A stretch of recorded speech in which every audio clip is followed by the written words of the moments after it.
70 tons of treasure gone, smuggled, hidden.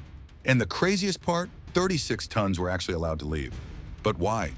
This isn't just a story about gold. It's a story about power, corruption, and one of the biggest cover-ups in history. We're talking about a treasure so massive, even governments couldn't keep their hands clean. All right, so here's the problem. Back in 1945, World War II was ending. Germany was collapsing, the Allies were closing in, and deep inside Nazi vaults, literal tons of stolen gold, plundered from across Europe. The official reports say 36 tons were recovered and documented, but whispers, witnesses, and shady deals say almost double that. Around 70 tons were quietly smuggled out, off the books. Let's rewind to the final days of Nazi Germany.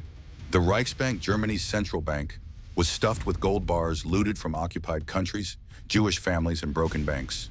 When American troops rolled into the town of Merkers, they discovered a salt mine that was hiding one of the biggest treasure stashes ever found.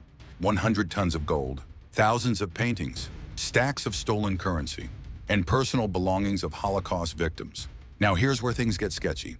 36 tons of gold were recorded, accounted for, and supposedly returned through a process managed by the Tripartite Gold Commission. But several insiders, officers, investigators, even historians, have come forward over the years saying that up to 70 more tons vanished through unofficial channels. Multiple reports suggest gold was quietly flown out using military planes.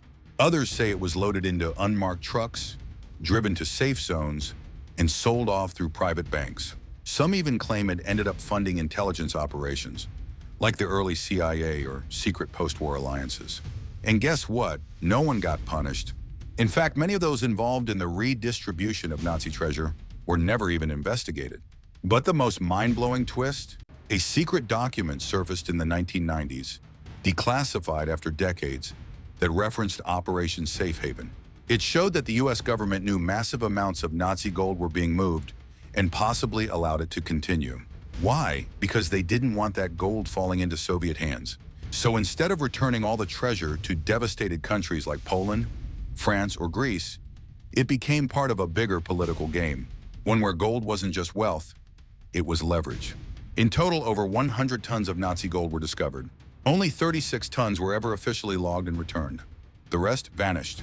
Whether it was smuggled, sold, or used to fund secret ops, we may never know the full story.